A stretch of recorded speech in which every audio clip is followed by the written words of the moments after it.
we go. Hi, I'm Greg Gutfeld with Kimberly, Guilfoyle, Juan Williams, Jesse Waters, and she flies first class on a paper airplane. Dana Perino, the 5.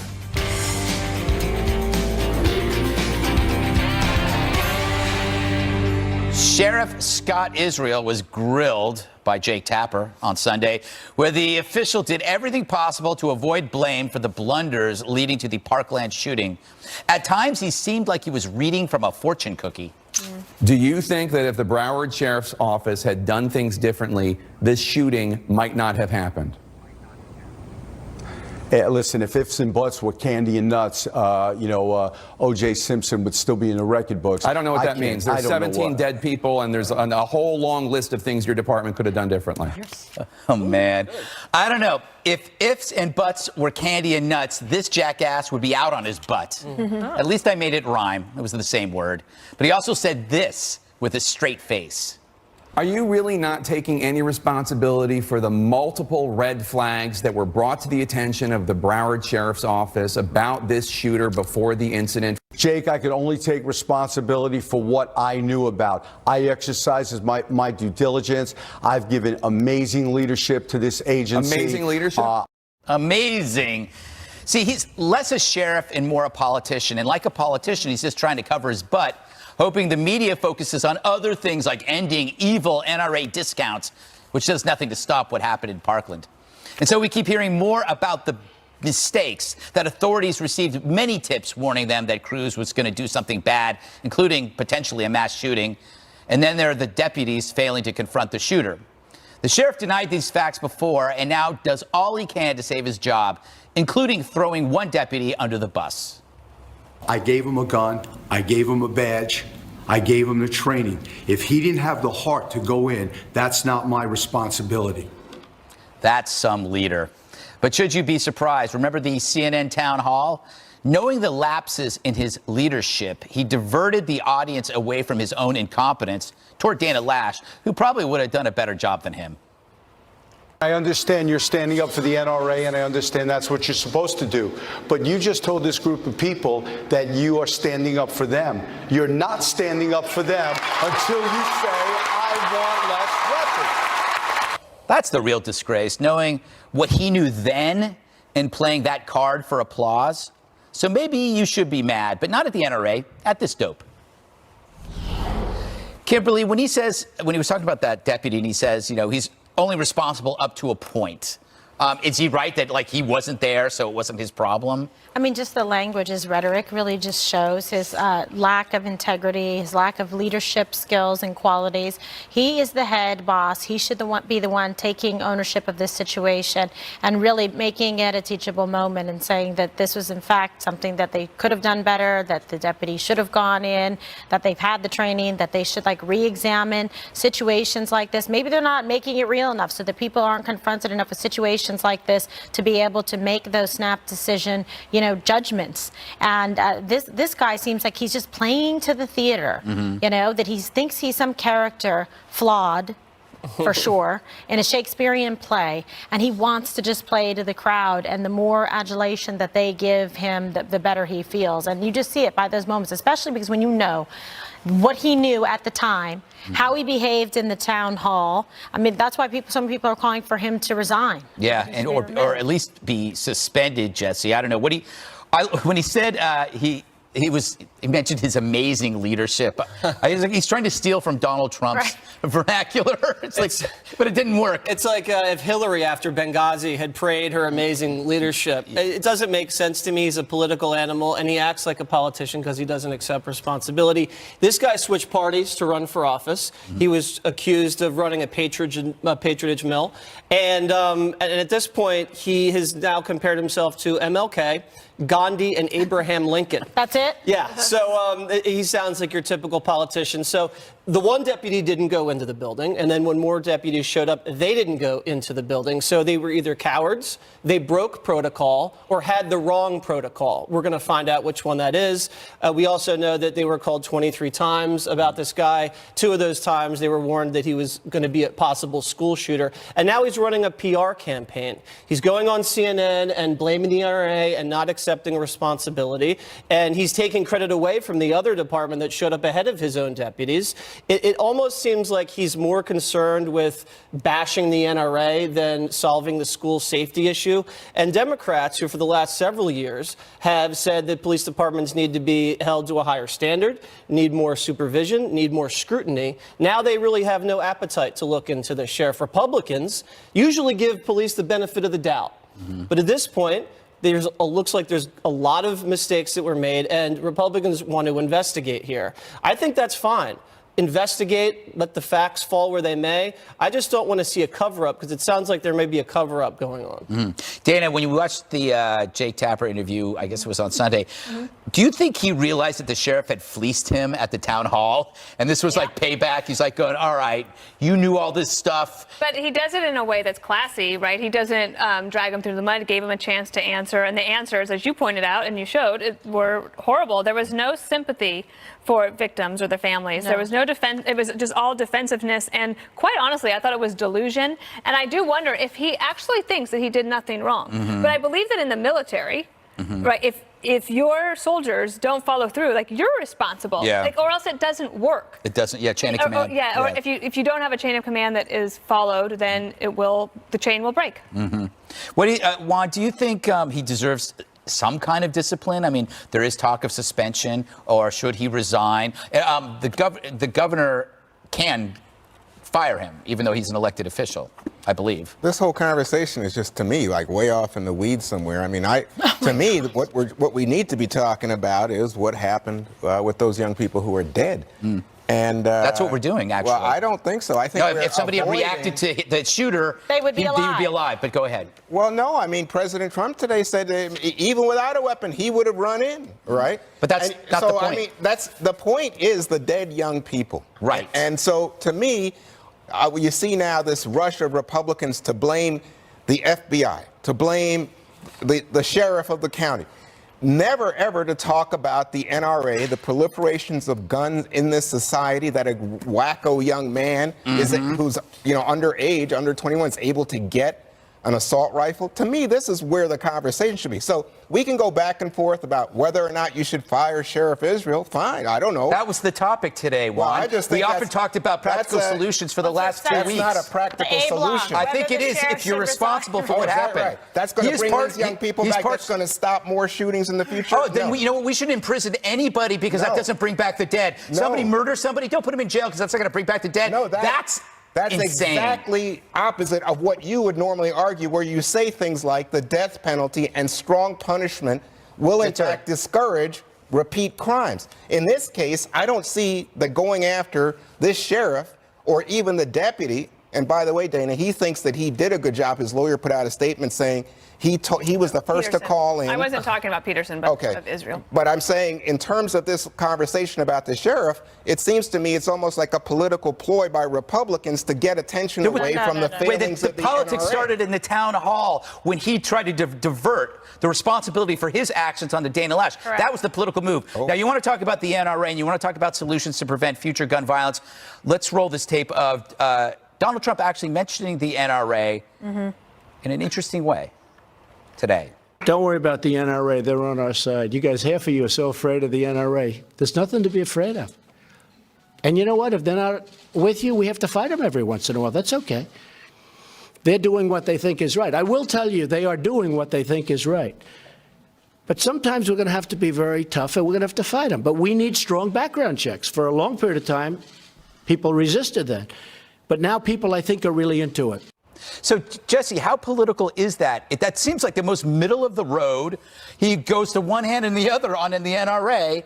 I mean, it's pretty honest, and it's for a politician that takes a lot of courage to take on someone that's been backing your party for decades. Juan makes this point like you can't chew gum and walk at the same time. Republicans have criticized the FBI, the sheriff, and Republicans have also put forth solutions to school safety by taking on the NRA and saying raise the limit for purchasing an AR-15, by banning bump stocks, expanding background checks. All we've heard from the left is let's just crucify the NRA. I'm glad that all of a sudden you think police just need to be trusted willy-nilly and everything they do is perfect. Because now when they do make mistakes, you should be able to hold police accountable. Yes, but I didn't say So that. you don't I think didn't they say should be don't held hold- accountable Well, for let me blowing just- this one? No, but let me You just don't. say.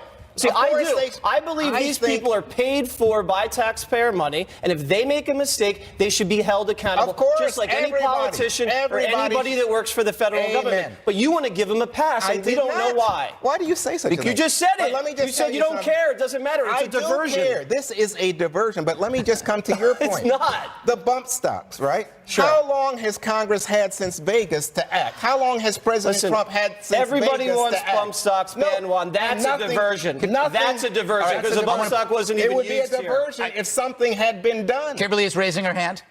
Yes, but not raising an arm, just a hand. So here's the problem here. I think that, if we really just want to be honest about it, all of these things should be examined and looked at.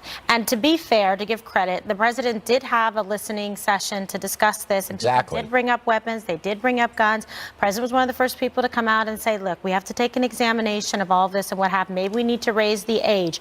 Maybe we should make it so that, bump stocks aren't, available, et cetera. So all of these things are in play. But it doesn't mean that we should be derelict in our duty to do an examination of the Sheriff's Department, just like we've done at the FBI, to make sure that the right protocols are in place, to make sure that this doesn't happen again. That is healthy, it is responsible, and it is competency. And that's what we need to focus on here. So all of this is appropriate discussion, just like we should discuss the sheriff here, Israel, and whether or not he is the right person to be doing that job. I think the answer is clear. Yeah, Dana, when we talk about diversions and political agendas, it's like the NRA discount story is kind of like a diversion away. Everybody here at this table and Donald Trump and his listening event. There's everything from civil tags to hardening soft targets. How does killing, banning NRA discounts or getting rid of that, how does that help? So there was a rash of it, right? So United Airlines, Enterprise, Rent-A-Car, I think Hertz joined in, and now Delta. And so in this scenario, I understand that there is going to be opposition to the NRA, just like there is opposition to Planned Parenthood, right? Like the mirror organizations for ideology. But in this situation, we've talked about see something, say something should lead to do something. Yeah. And we know that the do something did not happen in this case. Yeah. So why would you take that out on dues-paying members of the NRA who want to rent a car from you? Why are you punishing them? It doesn't make sense. And then it gets even worse, I think, because now an elected official in Georgia is saying, oh, yeah, Delta, well, we're going to come back at you and take away your tax break. Like, this is actually going to lead nowhere because a corporation has the right to make a decision. If they want to lose customers, fine. Yeah. I mean, if it means that much to them and they want to take the PR hit for it, or maybe they think that they get good PR out of this, they've made that calculation as a business. I don't think the government should come in then and try to punish them. And lastly, this sheriff is the reason why people want to arm themselves, because they don't believe the sheriff can protect their safety as they didn't this time, and they want to be able to protect themselves. How'd it work this time? Right. Yeah, and Enterprise should probably focus more on the safety of their cars than this. You had a bad experience? Some people have had bad experiences, and you can Google that. All right? The Democratic rebuttal to the Republican memo is out. Does it bolster the GOP case? Next.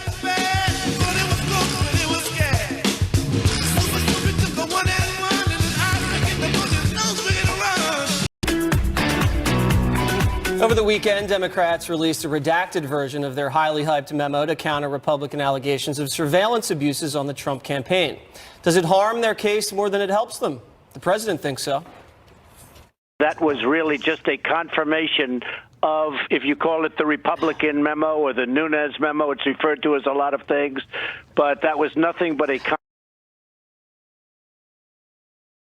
side, but on the other side. And you know what's somebody interesting? should look into it, because what they did is really fraudulent, and somebody should be looking into that.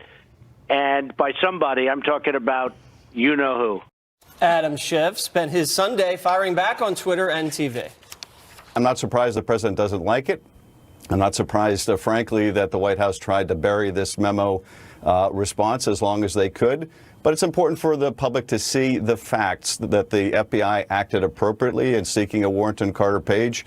They're not part of some deep state, as the president apparently would like the public to believe.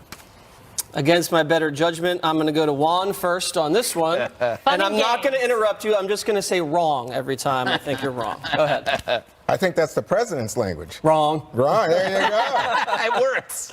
I think the president calls into Judge Janine and says Adam Schiff is, a bad guy and a liar and all the rest. And it just strikes me so funny because if you stop and think about it, his own Justice Department said it's reckless to put the first memo out, the Nunes memo, right? His own FBI said they had grave concerns. Why? Because it was going to undermine the FISA court, and you would have to put out documents. So here comes the Schiff memo, and gosh, it indicates that not only were there 4 judges on the FISA court who looked at this, but it indicates that the FISA court said, you know what, we're not using any dossier as the basis for spying on the campaign or on Trump. Wrong. We had, there you go, there's Trump again. He held back. And they say instead, here we have legitimate documentation of Carter Page, who had lived in Moscow for 4 years, business dealings with the Russians. There were contacts between Russians, not only Page, but Papadopoulos, all predating it, all justifying that the FISA court would say there's a reason, a legitimate reason, to look at these contacts with Russia. Wrong. All right. I will later at the end go point by point to counter that. Kimberly, would you like to come in and say that? That's the cover of the wrong. I sense a new segment or show called Wrong with Jesse Waters. Take it away. Or Greg in Love with Jake Tapper. Jake did do a really nice job on that last. Oh my God. Really did. Greg Really, and really Jesse. did a nice job. Yeah. So what do you think about the Dem memo? Do you think it helps their case, or do you think it just muddies the water? I think it muddies the water. I don't know necessarily, meaning the Democrats' case? Yes. Yeah, I don't know necessarily that it helps their case a lot. I would say in parts it does. Look, the president's very frustrated by it because he feels there's so much partisan politics at play, and he's had everything said about him and his campaign and his family and everyone associated with him in Russian collusion, and they tried to take the election away from him. They're trying to delegitimize the presidency. He's at war with the press. He's frustrated. So this is just another example where he feels that people are trying to obfuscate issues and make it difficult for the American people to even understand, even bright as they are, what's going on here. And this is really just an example of kind of politics not really working at its best in D.C., and that was the whole Drain the Swamp movement, right? Because That's this right. is what we're seeing here. One of the things One Juan memo at a mentioned time. was that the dossier really didn't play any role in the FISA application, and that they had verified all this stuff when they made the application. That's directly contradicted by James Comey, who testified in front of the Senate Intelligence Committee, that 3 months after the warrant on Page had been granted, that the dossier was still unverified and salacious when he briefed the president about it in January 2017. Greg.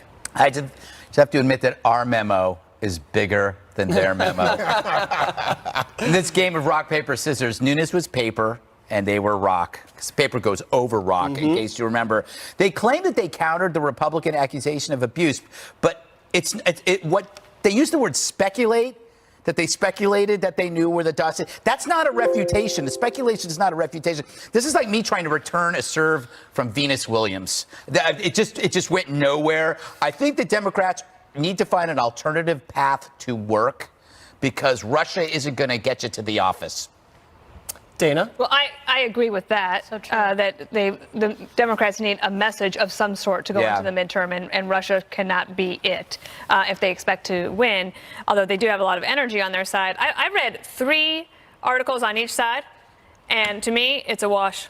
I just look at it and I think that one thing we don't have here is that there are 4 FISA court judges. We have the application. We don't have the conversation during the appearance in front of the judges. Right. What did they ask them? What were the answers? We have no idea, and I don't think necessarily that we need to know. The other thing that this one does is to say that there were several of these people that were on the Trump campaign. And I'm not saying that President Trump knew. How would he have known that they were already under investigation? He wouldn't necessarily have known that Manafort and Gates and Page and these characters had this problem before they even joined the campaign. Well, one thing the Democrat memo does not do, it clearly says that they told the FISA judge that Hillary and the DNC paid for it. They did not tell the FISA court judge. They buried that information. At no point was the judge made aware that Hillary and the DNC paid for this political dossier. Wrong. Right. Nice. Chaos deepening for Democrats ahead of the midterms up next.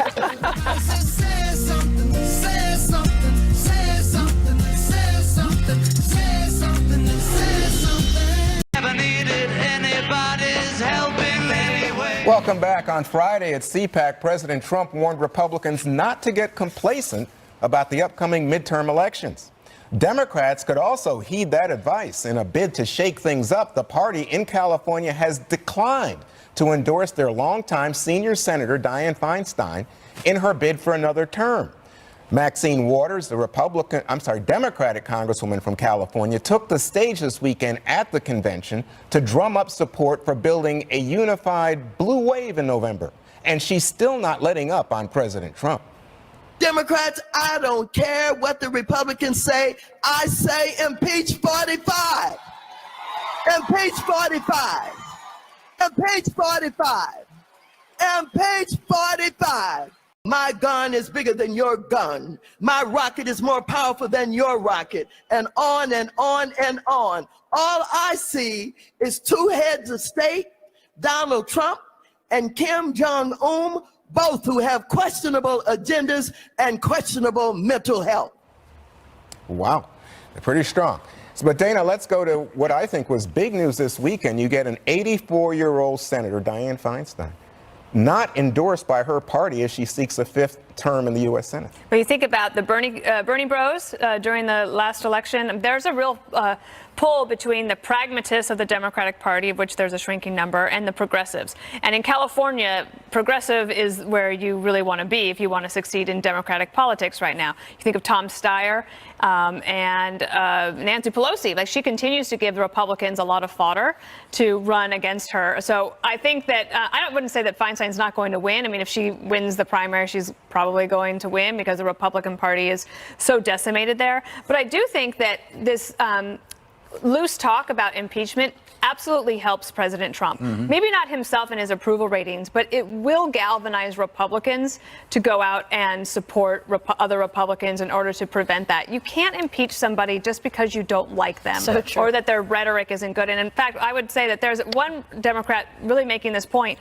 Susan Glasser interviewed Congressman Jerry Nadler in the New Yorker, and so he was head of the Judiciary Committee, and it would be up to him. And he says, my view of impeachment is to be very careful that when Tom Steyer is saying, I will only give you money if you pledge that you will vote for impeachment, that Nadler says that is very premature. So I feel like the elders of the Democratic Party are trying to tap the brakes on this because they realize it's not the path to victory, and you cannot impeach someone because you don't like his Twitter account. Right? All right. Well, but Kimberly, just to quickly finish up on the Dianne Feinstein point, she got 37% of support from the Democrats in California this weekend. 57%, just below the 60% threshold that would have won him the endorsement, went to Kevin DeLong, who's the Senate leader in California. And the key issue that apparently differentiates the two is long support for immigrants. Well, okay, so, you know, it's pretty appalling. I mean, I know Dianne Feinstein very, very well for really just, I guess, the majority of my entire existence on the planet. And I know her well from San Francisco, and she's, you know, been a tireless public advocate. I find her to be one of the more reasonable Democrats, which is probably why they are not supporting her, because she's actually very good about the United States military, national security, foreign policy, has common sense as it relates to the economy, tax issues, and so they want to go so far left and so liberal that they're going to seek out people like that. They want people who are like bomb throwers, but it's going to really fracture and alienate, I think, a lot of voters that might have gone Democrat, this new kind of like platform the Democratic Party has. And so, you know, I think it's disappointing that they're doing this. Obviously, immigration is something that's like a hot button issue right now, but just goes to show you Democrats don't even know a winner when they see one. Jesse, do you think it's a legitimate argument to say, well, 5 terms, she's, you know, 84? Ageist. That's fine. I mean, if people don't think she's fit at that age, then they can primary her out of there. It doesn't really bother me that much. I just think the Democrats, the whole platform of I'm going to take your guns, let's impeach Trump, and Russia is a garbage platform and is not going to do anything for the Democrats if they want to take back the House. Trump's at 50% approval, the economy's humming. Yep. Russia Wait, does did not. you say 50? I haven't seen that. Yeah, well, check the internet. It's all over the place. Okay. And then the Russia stuff doesn't move the needle. It might motivate a small portion of the people, but that's fine. That wasn't the CPAC poll, by the way. That was. I'm just thinking of the other ones this morning. Okay. And listen, they can motivate a certain segment of the Democratic base with that stuff. That's not going to get them over the hump. Democrats have almost ceded the economy to the Republicans because none of them voted for the tax cuts. They have to carve out an actual policy platform besides Trump is mean and racist and mentally ill. It has to be something maybe on health care or education or college tuition. Guns. I don't know, because they lost the House trying to take back guns before. I don't know if they're going to make the same mistake again. They very well might.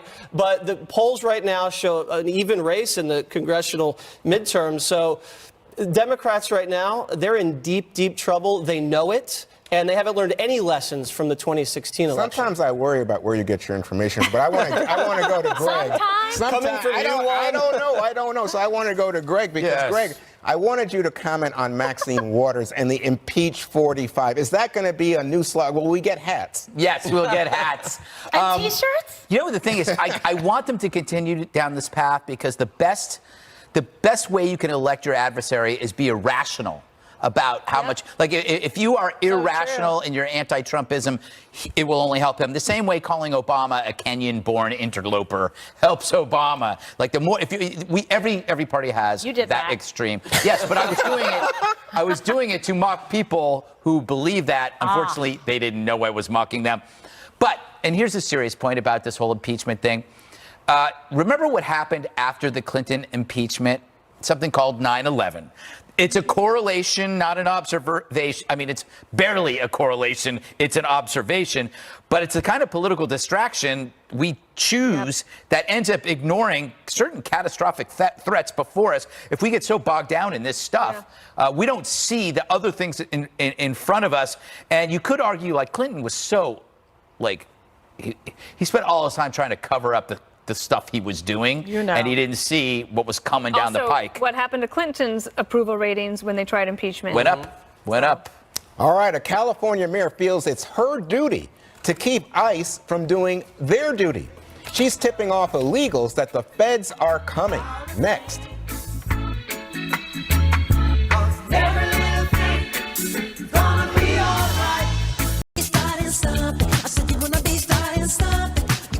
Not only is California unwilling to help the Trump administration curb illegal immigration, one mayor just took steps to warn illegals the feds were coming. Democratic Oakland Mayor Libby Schaaf put out a press release this weekend to sound the alarm about potential ICE raids in her city before they happened.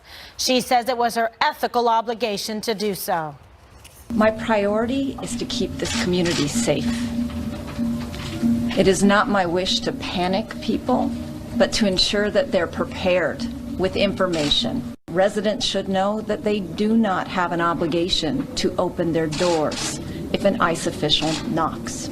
While I am very committed to being a law-abiding citizen, I feel confident that my sharing this information, because I did not receive it through official channels, is legal, and frankly, it's my ethical obligation. I felt that it was my duty to share the information. All right, well, consulted with a lawyer, clearly.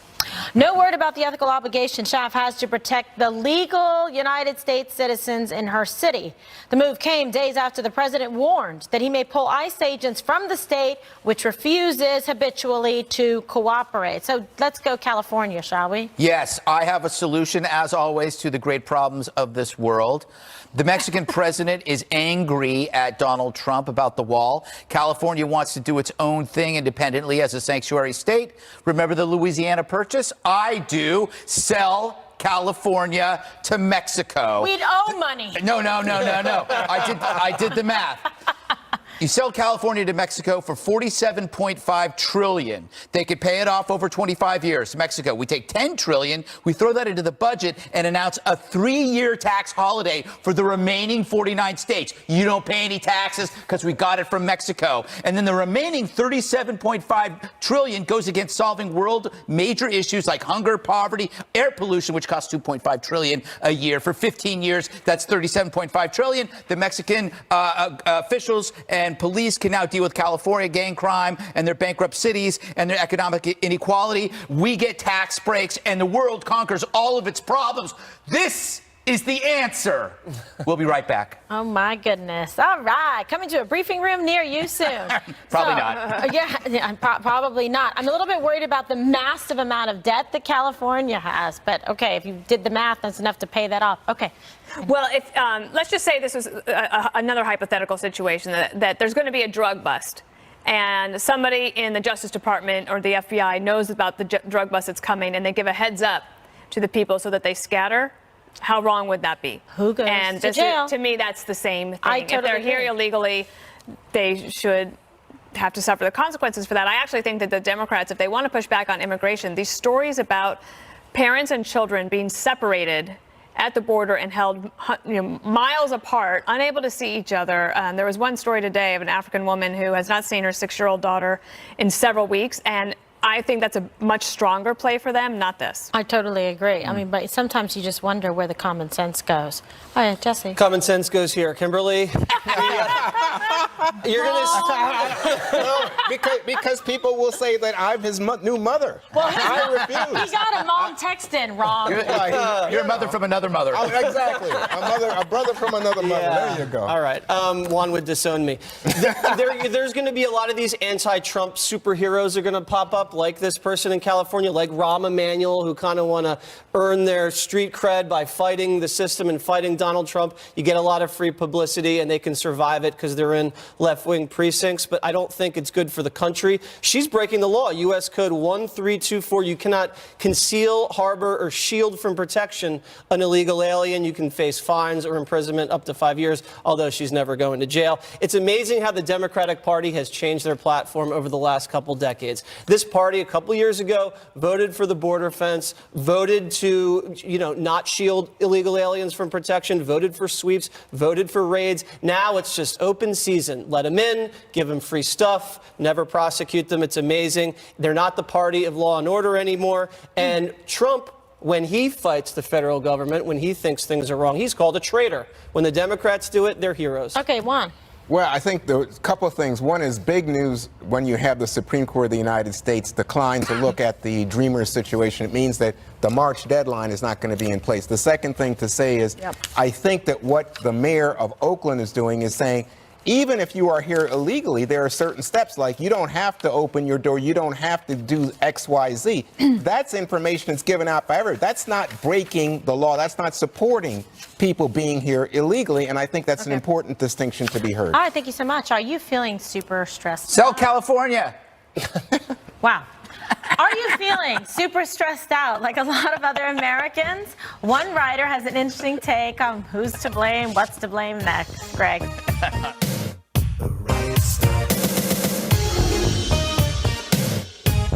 Bans, minority groups in the crosshairs of the Trump administration, or patients with catastrophic illnesses threatened by the loss of health care. Such fears are real and specific. And Greg, certainly that is true for some people, but overall, we talked about this last week, how we have a theory. Yes. About the worries of why you worry about the future. Oh, I think it's an evolutionary module in your brain because you want to live longer, so you just naturally worry even when things are good. But the exhaustion that this person's talking about is caused by our own inability to shut off content, right, from our phones. It's not about the story itself, but the quantity of the stories. This guy's blaming his liberal exhaustion on the right, but he's actually just losing, and that's exhausting when you're losing. But you know what it is? You always feel sick and tired after the third trip to the buffet. And it's no different here where you got to put your phone down. Yeah. With your phone, this is the Who buffet. goes 3 times? I do. And it's like, and nobody feels worse when they go for a walk. That's right. Unless you get run over by a teenager who's texting. That's true. Well, yeah, you Wait, wouldn't want what? that. But you never regret taking a walk. That's true. Yes. Especially if you have a dog. Jesse, taking a social media break, maybe that can help people not be so stressed out. Well, I'm stressed because I work with Greg every day, and he's just very tiresome. But I've learned how to cope. Wow, he was nice to you, Juan. I don't know what happened. Juan doesn't bother me at all. That's easy. Thank See this you. guy in the green room over here. So I think what Diva. What did I? Diva. What? it's okay. We can talk about it in the one more thing, or in your case, two more things. I think this country's so soft right now. You had the civil rights movement, the Vietnam War in the 60s. You know, we attacked Pearl Harbor, 9/11. Now we have things are so good now. Greg, this is buffet season. The travel ban. How many Americans does that affect? I don't think it affects any. I think maybe a handful. The DACA, yeah, people are anxious about that. That's 700,000 people in a country of 350 million. Enough. Go take a walk. Juan, are you stressed and exhausted? I feel exhausted. I do feel like, you know, I don't think there's ever You're been a getting time. over the flu. That's true. But I think in terms of the politics, people in Washington say to me, hey, you weren't around in the 60s, buddy. Right. The cities were burning. They were Right. throwing this president out, doing this I mean, you know, you couldn't, the race relations were terrible, everything. And I think, well, that's true. I wasn't around in the 60s like I am now. But I must say, right now, people, it's not just me. The polls say 60+% of Americans think that, you know, Well, they it's also, end of Kimberly, days or they something. worry about the future because, especially if you're worried about the industries of the future, what sort of jobs are going to be That's a thing. available, and AI is coming, and all of this stuff. Robots. I don't worry about any of that. Greg is the one that has the nightmares, or maybe you call them dreams, where I come to get you in the future. Yes, Yes. yes. Sarah Connor. Then you can just then everybody can just calm down. Kimberly's on it. Yes, I mean, no offense. I really am she's on got it. it. Yeah, so I'm not stressed about any of that because I feel like a very good choice that I was put in charge. Indeed. All right, Kick one more some butt. thing up next.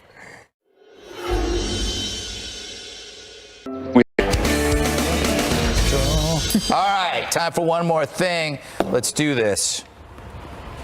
Greg's Diva News. Yes. All right, I realize Oh my God, that you stole my crown. that is now my crown. You will never see it again. You know what? We divas have to stick together. So in this new segment, which will air every single day for the rest of my life, I will salute divas all over the world, including this one. Let's check her out. She refused to give up her seat to a dog. She said, no, that is not just a diva, that is a strong female. And I salute that cat for not giving up her seat in true diva fashion. There you go. All right. There you go. Anything else, Greg? No one more things. Two more things. Jesse. Okay, a news anchor in San Diego, not Ron Burgundy. This woman had a visitor while she was on set. Let's look. I know. Good for ridding your garden of bugs or flying onto plants. How's that for an introduction? Yes. Right. We'll be right We'll be back talking with about Today. this next or now. Jeez. They did a nice job winging that. Sorry, Greg. And you know, nice job. Jesus. Yes. Really, it's really getting mailed in today. Good thing mine is fantastic. So, in political news, First Lady Melania Trump spoke earlier today at the governor's luncheon for spouses at the White House, and she spoke about being encouraged by the young activists who have been speaking out in light of the Parkland shooting and in Florida. She commended them on leading a movement geared towards gun violence prevention. Take a look. I have been heartened to see children across this country using their voices to speak out and try to create change. They're our future, and they deserve a voice. Okay, it's true. We all talked about that, about children getting involved and using their voice to express their feelings. She talked about how important it is that adults take responsibility in children having to manage the myriad of issues that they are faced with today. All right, Dana. Well, you know, when it rains, it doesn't always have to pour. We had some good times this weekend. I want to show you my friend Bradley. He's 2.5. He's on a scooter. He just learned to use it, and we set up a race between him and Jasper. Of course. Go, be go. Go, be go. We gave him a big head start, but he wanted, and Bradley wanted to do it over and over again every time. Jasper just won't let the kid win. Oh my gosh, pretty Dana, fun. you're making children Watch it, cry. right fast. Go, be go. Oh no, he loved it. So anyway, So basically, you just showed this tape to show your dog beating the pants off a poor kid. Yep, exactly. Oh, you are a terrible human being. Speaking of, Juan. Oh, here we go. Segue. Cheap shots. Anyway, a weekend in heaven? No. But how about a weekend with my grandkids on Broadway? As you can imagine, twin 5-year-old American girls right now are pretty excited that previews of Frozen the musical have started on Broadway. So on Friday, the family went to the show. The girls dressed up as Elsa and Anna. And to top it off, the next night we went to see SpongeBob SquarePants. All right, time for one more thing. Let's do this. Greg's Diva News. Yes. All right, I realize Oh my God, you stole my crown. that is now my crown. You will never see it again. You know what? We divas have to stick together. So in this new segment, which will air every single day for the rest of my life, I will salute divas all over the world, including this one. Let's check her out. She refused to give up her seat to a dog. She said, no, that is not just a diva, that is a strong female. And I salute that cat for not giving up her seat in true diva fashion. There you go. All right. There you go. Anything else, Greg? No more one more things. Two more things. Jesse? Okay, a news anchor in San Diego, not Ron Burgundy. This woman had a visitor while she was on set. Let's look. I know. Good for ridding your garden of bugs or flying onto my head. How's that for an introduction? Yes. Right. We'll be right We'll be back talking with about Zoo this Day. next or now. Jeez. They did a nice job winging that. Sorry, Greg. And nice job. Jesus. Yes. It's really getting mailed in today. Good thing mine is fantastic. So, in political news, First Lady Melania Trump spoke earlier today at the governor's luncheon for spouses at the White House, and she spoke about being encouraged by the young activists who have been speaking out in light of the Parkland shooting and in Florida. She commended them on leading a movement geared towards gun violence prevention. Take a look. I have been heartened to see children across this country using their voices to speak out and try to create change. They're our future, and they deserve a voice. Okay, it's true. We all talked about that, about children getting involved and using their voice to express their feelings. She talked about how important it is that adults take responsibility in children having to manage the myriad of issues that they are faced with today. All right, Dana. Well, when it rains, it doesn't always have to pour. We had some good times this weekend. I want to show you my friend Bradley. He's 2.5. He's on a scooter. He just learned to use it, and we set up a race between him and Jasper. Of course. Go, be go. Go, be go. We gave him a big head start, but and Bradley wanted to do it over and over again every time. Jasper just won't let the kid win. Oh my gosh, pretty Dana, fun. you're making children Watch it, cry. right fast. Go, be go. Oh no, he loved it. So anyway, So basically, you just showed this tape to show your dog beating the pants off a poor kid. Yep, exactly. Oh, you are a terrible human being. Speaking of, Juan. Oh, here we go. Segue. Cheap shots. Anyway, a weekend in heaven? No. But how about a weekend with my grandkids on Broadway? As you can imagine, twin 5-year-old American girls right now are pretty excited that previews of Frozen the musical have started on Broadway. So on Friday, the family went to the show. The girls dressed up as Elsa and Anna. And to top it off, the next night we went to see SpongeBob SquarePants.